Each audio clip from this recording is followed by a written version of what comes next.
একে একে মাটিয়া, হাঁসখালি, পিংলা আর তারপর নদিয়ার ধানতলার কিশোরী মৃত্যু ঘিরে চরমে রাজনৈতিক তরজা। আর তরজার কেন্দ্রে রয়েছে ফাঁস হওয়া একটি অডিও, যেখানে কিশোরী মৃত্যুর ঘটনাকে তৃণমূল বিরোধী ইস্যু বানানোর ষড়যন্ত্রের অডিও ভাইরাল হয়েছে। যদিও সেই অডিওর সত্যতা যাচাই করেনি TV9 বাংলা, তবুও শাসক দলের নেতাদের দাবি পরপর হেরে এভাবেই ঘটনা সাজানোর চেষ্টা করে তৃণমূল এবং বিরোধীরা এই চেষ্টা করেছে এবং তৃণমূলের ভাবমূর্তি খারাপ করার নোংরা ষড়যন্ত্র করছে পদ্ম শিবির। ঠিক কি রয়েছে সেই অডিও শুনে নেব। বডি পোস্টমর্টম করতে নেবে, বডি আস্তে আস্তে দেরি হবে, ওটাও সব দিয়ে থাকবে, পরশু দিন আসুক। বডি এখন পাঠিয়ে দেওয়া হলো, বুঝলা? আচ্ছা আচ্ছা, ওটা এখন ধানতলা থানা আন্ডারে? না, ধানতলা থানা না, আন্ডারে ধানতলা থানা, কিন্তু ধানপুর অব্দি যেহেতু এখানে প্রেজেন্ট ছিল, হ্যাঁ উনি নিয়ে গেল। ঠিক আছে, আইসিকে ফোন করে দেওয়া হলো, বাবুদা ওখানে থাকছে। ঠিক আছে, আমার বাবুদা? হ্যাঁ, বাবুদার সাথে কথা হলো, মুকুট ফোন করেছিল। হ্যাঁ, উনি হয়তো কিছু ছেলেবেলে, আমরা এখান থেকে কিছু ছেলেবেলে পাঠিয়ে দিলাম। আচ্ছা, আর ওখান থেকে কিছু ছেলেবেলে ওখানে দিয়ে ঢুকিয়ে ওরা চলে আসে। এইটুকু কাজ। আচ্ছা ঠিক আছে, ঠিক আছে। তাহলে এইটাকে যে করে হোক এখন তৃণমূল ইস্যু বানাতে হবে।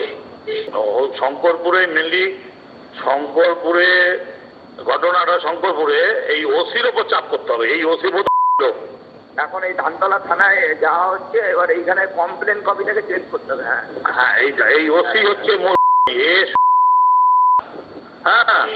এখন যদি কমপ্লেনটা চেঞ্জ না করে তাহলে কমপ্লেন চেঞ্জ করাতেই হবে, কমপ্লেন চেঞ্জ করাতেই হবে। সেটা কি বলবো, বলেছিস তো কমপ্লেন চেঞ্জ করবে, কমপ্লেন হবে না, বাড়ির লোককে দিতে পারানো যে আমাকে পুলিশ যাচ্ছে তো, আমরা গাড়িতে করে লোক নিয়ে যাচ্ছি। হ্যাঁ, ওকে বলে একদম বলতে হবে কমপ্লেন, আমি নতুন করে কমপ্লেন দেবো, আবার ওই কমপ্লেন চলবে না, কমপ্লেন চেঞ্জ করতে হবে।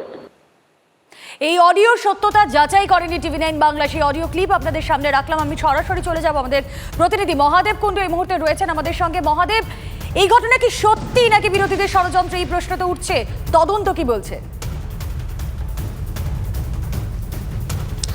দেখো, প্রথমেই তোমাকে বলি যেটা, যে এই ঘটনাকে কেন্দ্র করে কিন্তু নিন্দার ঝড় বইছে। কারণ একটা নাবালিকার মৃত্যু আর তাকে ঘিরে রাজনীতি, আর এই রাজনীতির রং যখন ছড়িয়ে পড়ছে, নোংরার ঝড় বইছে। যার মৃত্যু হয়ে গেল সেই মৃত্যু সহানুভূতি ছাড়া সেই নাবালিকার জন্য রাজনীতি করা হচ্ছে, তাকে ধর্ষিত বলা হচ্ছে, এই নিয়েই কিন্তু বিরোধীরা সরব হয়েছেন। কারণ দেখো, যেটা আমরা যদিও অডিও সত্যতা যাচাই করিনি, তবে সত্য কথা বলা TV9 বাংলার কাজ, এবং সাদাকে সাদা, কালোকে কালো, সেটাই আমাদের কাজ, আমরা করে চলেছি। মানুষের কাছে তুলে ধরার চেষ্টা করছি যে এই অডিও ক্লিপ, যেটা মানুষ বলছেন যে রাজনৈতিক নেতৃত্বের গলা পাওয়া যাচ্ছে, বোঝা যাচ্ছে, উনি কি বলছেন, হুবাহুব এক মিলে যাচ্ছে রাজনৈতিক নেতৃত্ব, অর্থাৎ বিধায়কের গলাও মিলে যাচ্ছে, এমনটাও কিন্তু বলছেন মানুষ। কিন্তু এটাকে নিয়েই কিন্তু ঝড় উঠেছে। তৃণমূলের যেটা দাবি করা হচ্ছে যে এই ভিডিওটি তারা রাজনৈতিক অডিওটি রাজনৈতিক ষড়যন্ত্র যে করেছিলেন এই মৃত্যুটাকে নিয়ে, তারা যে আন্দোলন করতে চলেছিলেন, তারা দ্বিতীয়বারের জন্য ময়নাতদন্তের যে দাবি করেছিলেন, সমস্তটাই রাজনৈতিক স্বার্থে, অর্থাৎ রাজনৈতিক ফায়দা তুলতে। যদিও এই ঘটনাকে কেন্দ্র করে রীতিমতো কিন্তু দেখো চাঞ্চল্য ছড়িয়েছে। একদমই মহোদয়, তুমি সঙ্গে থাকো। এ তো গেল রাজনৈতিক পার্ট, যে চাপানুতর তৈরি হয়েছে। পরিবার তারা কি বলছে? এই যে মৃত নাবালিকা, তার বাড়ি গাংনাপুর থানার ঘোলা এলাকায়। চড়ক মেলায় পিস্তুত জামাইবাবুর বাড়িতে বেড়াতে গিয়েছিল। গত বৃহস্পতিবার রাতে সেই বাড়ি থেকে ঝুলন্ত অবস্থায় উদ্ধার হয় নাবালিকার দেহ। ঘটনাস্থল নদিয়ার ধানতলার শঙ্করপুর এলাকা।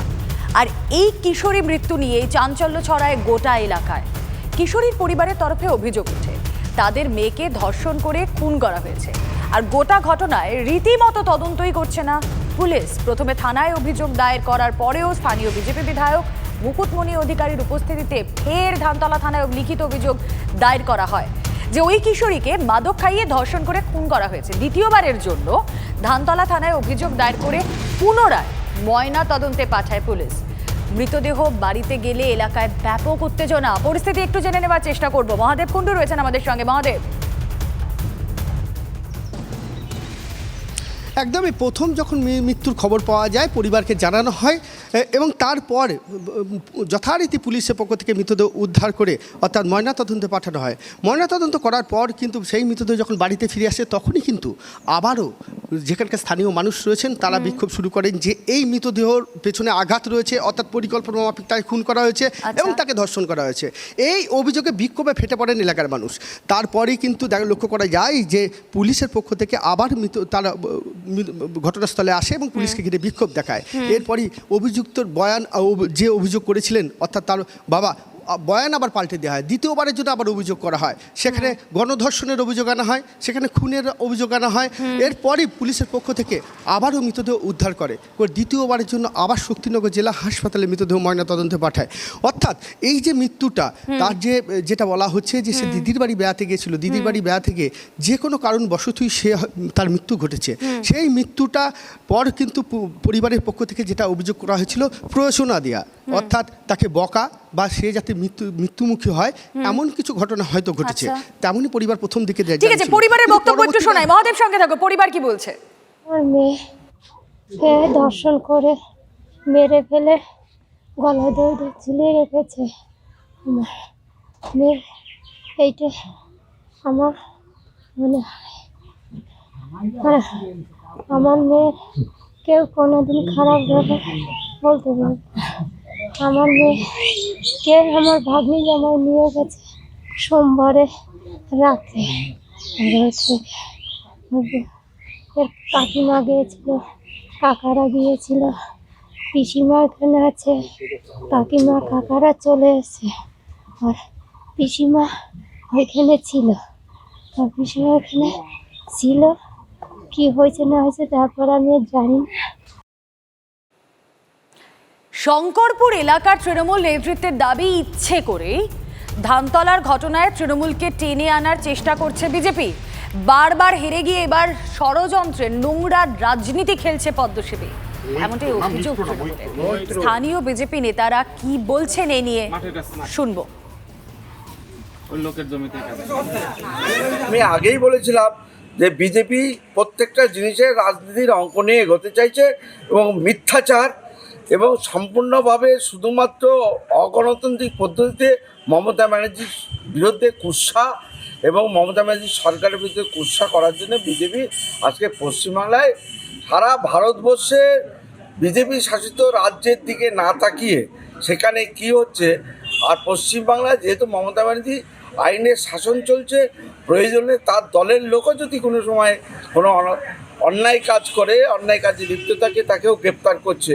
মমতা ব্যানার্জি আইনের শাসন পশ্চিমবাংলায় রেখেছে এবং উন্নয়নের মধ্যে দিয়ে মমতা ব্যানার্জি মানুষকে তার গণতান্ত্রিক রায় নিচ্ছে।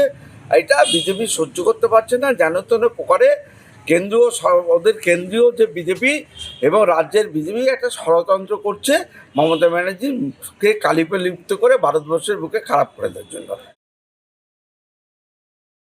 এই রাজ্যে প্রতিদিন কিছু না কিছু ঘটনা তো ঘটছেই এবং নাবালিকা নির্যাতিতা হচ্ছে, রেপ, গ্যাং রেপ, মার্ডার, তারপর রেপ করে মার্ডার হচ্ছে, কাউন্সিলররা খুন হচ্ছে, এটা তো চলতেই থাকছে। খুব স্বাভাবিকভাবে যে এটাকে বিচ্ছিন্ন ঘটনা আমি বলবো না, যদিও কালকে পোস্টমর্টম হয়েছে, কিন্তু সেই পোস্টমর্টমে বাড়ির যারা লোক তারা সন্তুষ্ট নয়।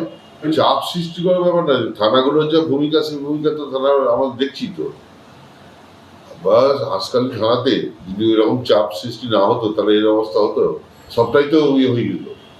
হাসখালি থানা তো আমার মারাত্মক হয়েছিল, সেখানে একটা ডিল হয়ে গেছিল, যার ফলে মানে 5-6 দিন পর সবাই সামনে এলো, তার কেউ জানতেই পারেনি। আমাদের সঙ্গে এই মুহূর্তে টেলিফোন লাইনে রয়েছেন বিজেপি নেতা রাহুল সিনহা। রাহুল বাবু, আপনাকে স্বাগত জানাবো TV9 বাংলায়। আমি রুমেলা কথা বলছি আপনার সঙ্গে। ধানতলার এই ঘটনাকে কেন্দ্র করে তৃণমূল আপনাদের দিকে অভিযোগ তুলছে, বলছে বিজেপি ষড়যন্ত্রের নোংরা রাজনীতি করছে। কি উত্তর করবেন? দেখুন, যেখানে রাজ্যে রোজ এ প্রান্ত ও প্রান্ত সর্বত্র নাবালিকা থেকে শুরু করে মহিলার উপর চরম নির্যাতন, হত্যা, একের পর এক ঘটনা ঘটছে, তারপরেও তৃণমূল কংগ্রেসের যদি সামান্যতম লজ্জা বোধ না থাকে, তাহলে আর কিছু বলার নেই। বিষয়টা হচ্ছে একটার পর একটা, এই ধানতলা হলো, হতে না হতেই দেখবেন আপনাদের আরেকটা খবর পাবলিশ করতে হবে। তো এই কোন দিকে নিয়ে যাচ্ছে? যেটা সৌগতবাবু বলেছিল যে একজন মহিলা মুখ্যমন্ত্রী থাকা অবস্থায় পশ্চিমবাংলায় একটা মহিলার উপর অত্যাচার হবে কেন? তো এই কথা তো তৃণমূলের নেতা বলছে, অতএব এই কথা আমরা বলছি, এই কথা সবাই বলছে।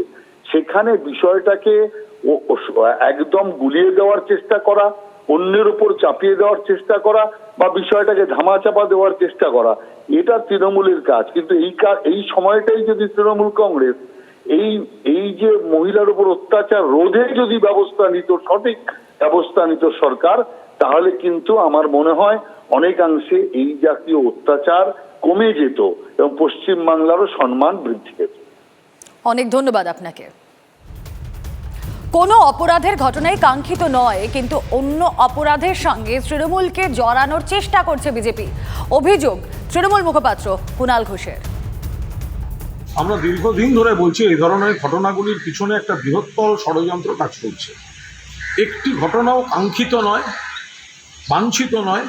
সরকার, মুখ্যমন্ত্রী, পুলিশ যা যা ব্যবস্থা নেওয়ার নিচ্ছেন, কিন্তু এই অডিও ক্লিপ থেকেও আবার পরিষ্কার যে দেখুন বিরোধী পক্ষের দুই নেতার কথোপকথন কিভাবে সেটা একটা অন্য অপরাধ, অন্য প্রেক্ষিতের অপরাধ, অন্য একটি ঘটনা, সেটাকে তৃণমূলের নাম কি করে জড়ানো যায়, কি করে থানার উপর চাপ দেওয়া যায়, তার আলোচনা চলছে। অবিলম্বে এগুলোর একটা ফয়সালা হওয়া দরকার। তারা জনগণ থেকে বিচ্ছিন্ন, গোহারা হারছেন এবং তৃণমূলকে শুধুমাত্র অস্বস্তিতে ফেলার জন্য বাংলার মানুষকে নানা অঘটনের মধ্যে ঠেলে দিয়ে এনারাই কিন্তু বিব্রত করছেন।